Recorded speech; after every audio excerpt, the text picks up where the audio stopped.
بسم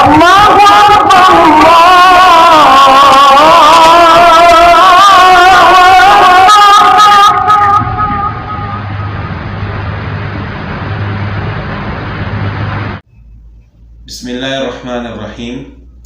عقیقہ کے بارے میں عام طور پر لوگ پوچھتے ہیں کہ عقیقہ کے لیے کتنے بکرے ہونے چاہیے اور کن لوگوں کو ہم عقیقہ کا گوشت کھلا سکتے ہیں۔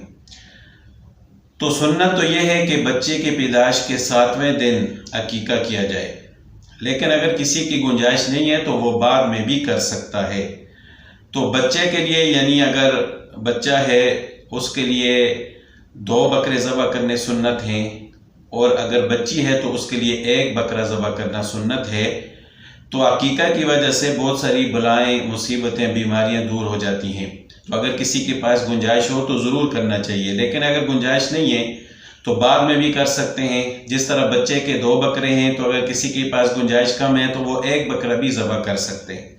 تو عقیقہ کا جو گوشت ہے وہ انسان خود کھا سکتا ہے، اپنے رشتہ داروں کو بھی دے سکتا ہے، یعنی سارا فقراء میں تقسیم کرنا ضروری نہیں ہے۔ بہتر ہے کہ آپ فقراء کو بھی دیں، اپنے رشتہ داروں کو بھی دیں، خود بھی کھائیں۔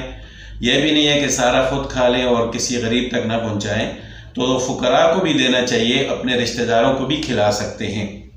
اسی طرح ایک اہم مسئلہ یہ ہے کہ جو ہم عقیقہ کے طور پر جانور ذبح کریں گے، بکرا وغیرہ، اس کی عمر کتنی ہونی چاہیے؟ تو اس کے لیے شرط وہی ہے جو قربانی کے لیے، یعنی 1 سال کا اگر وہ بکرا ہوگا تو عقیقہ کے طور پر اس کو ذبح کرنا جائز ہے۔ 1 سال کا یا 1 سال سے زیادہ کا۔ اگر اس کی عمر 1 سال سے کم ہے تو اس کو عقیقہ کے طور پر ذبح کرنا درست نہیں۔